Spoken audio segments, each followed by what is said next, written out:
Practical Anarchy, A Guide to Self-Determination, Dickie Dredd.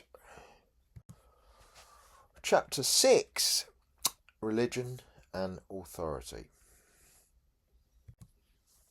Part 47, Introduction, Faith, Power and Control. Religion, like the state and money, is a system of authority.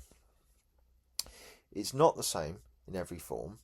Christian dogma, Buddhist practice, pagan ritual and Islamic law each carry their own histories and contradictions, but across cultures one pattern recurs. Religion provides stories of order, authority and obedience, often linked to hierarchy and control. In Chapter 2, we touched on the role of religion in shaping the state. God and the state was not only Buchanan's provocation but historical reality, as monarchs and governments long claimed divine sanction for their rule. Where money disciplines through debt and the state disciplines through law and violence, religion disciplines through belief.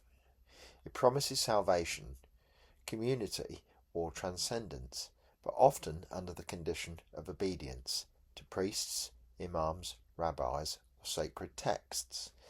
In Islamic history, debates about leadership illustrate the tension between authority and community. Should guidance rest with a caliph, understood as a political successor to the prophet, or with an imam, a spiritual leader with a particular tradition? Or does ultimate authority lie with the ummah, the community of believers itself? These competing models reflect the same struggle found in other religions, where the power flows from above or is rooted in a collective responsibility. Standard references record the nuance of these terms in their meanings in Arabic. Not all traditions lead on hierarchy. Paganism, Taoism, and strands of Buddhism often blur authority, dissolve rigid rules, or emphasize cycles and balance. Yet the dominant Western monotheisms, Christianity, Judaism, Islam, tend to echo the logic of the state: one God, one truth, one authority. This chapter does not deny that religion can offer meaning, solidarity, or resistance. Liberation theology in Latin America or Buddhist peace movements in Asia have been allies of the oppressed. But anarchism asks us to look at structure, not sentiment.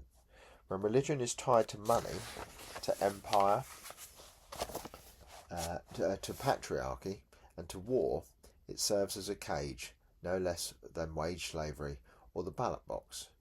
If Chapter 5 showed how money controls us materially, Chapter 6 will ask how religion controls us spiritually, and why both must be dismantled before freedom can be real. Section 48, a very brief history of organised religion and domination. The earliest religions were not about control, but survival, relationship and reverence. Across prehistoric Europe, Africa and the Americas, rituals were tied to turning of the seasons, the fertility of crops, the hunt and the cycles of the moon.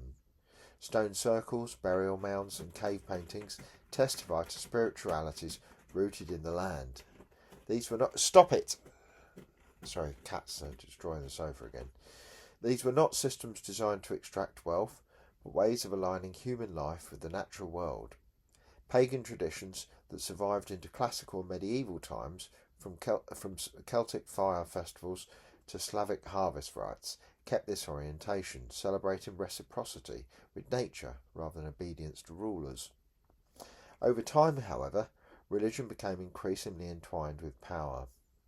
In Mesopotamia, Egypt and Central America, priest-kings claimed authority through divine sanction, blending cosmology with taxation and war. The crown and the altar worked hand in hand. Rulers derived legitimacy from the gods, while priests gained wealth and protection from rulers. As empires expanded, religion provided both glue and weapon. The Christian Church in late Rome positioned itself as the custodian of eternal truth, and after the empire's collapse it became the backbone of feudal Europe. Bishops sat alongside princes, the Pope crowned emperors, and crusades were launched in God's name. The First Crusade, 1096, saw armies march under papal blessing to seize Jerusalem, framed as the holy duty but also as opportunity for land, plunder and power. The pattern was repeated elsewhere. Islamic caliphates fused faith with empire, with religious scholars legitimising rulers even as rulers defended clerical authority. Hinduism in South Asia developed elaborate caste hierarchies sanctified by religious texts which justified social stratification for centuries. In each case, divine sanction underpinned worldly domination. Wealth was central. The medieval Catholic Church became one of Europe's largest landowners, taxing peasants through tithes and selling indulgences. Monasteries accumulated treasure while ordinary believers lived in poverty. Religion in this sense was not merely spiritual but profoundly economic, a mechanism for wealth extraction. Yet domination was always contested. Heretical movements such as the Cathars in France or the Hussites in Bohemia challenged clerical wealth and hierarchy, often proposing more egalitarian communal forms of life.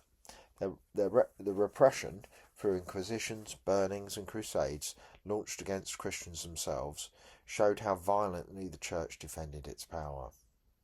Across continents, conquest was draped in sacred language. Spanish conquistadors justified the subjugation of the Americas with the Requirimiento, a document read aloud in Spanish to people who did not understand it, that demanded indigenous peoples submit to the Pope and the Crown or face war and enslavement. Religion thus became a handmaiden of colonial domination, offering divine blessing for extraction, slavery and genocide. Not all traditions fit the mould. Eastern philosophies, such as Taoism and Buddhism, often questioned worldly power and emphasised humility, impermanence or compassion. But even these were at times co-opted.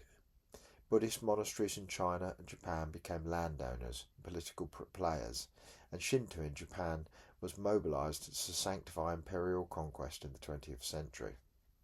The pattern is clear. While older, earth-based religions celebrated cycles of life and the seasons, organised religion, once aligned with the state and wealth, repeatedly justified hierarchy, conquest and accumulation. Crusades, inquisitions, caste systems and holy wars reveal how spiritual belief can be harnessed by elites to secure obedience.